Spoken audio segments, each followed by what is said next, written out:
எது இது? தென்னை மரம். இது என்ன மரம் நீ கையில் பிடிச்சிருக்கிறது? ஆ ம் ஆ அது என்ன மரம்? அதில் ஒரு பழம் வரும்ல, என்ன பழம்? ஆ ஆ அப்போ என்ன மரம் அது?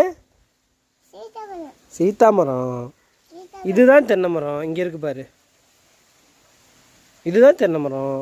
நீ பிடிச்சிருக்கிறது என்ன மரம்? ம் வெரி குட். கையில் என்ன வச்சுருக்க? என்ன பால்? ஆ என்ன கலர் அது? Very good. பாய் சொல்லு. Love you.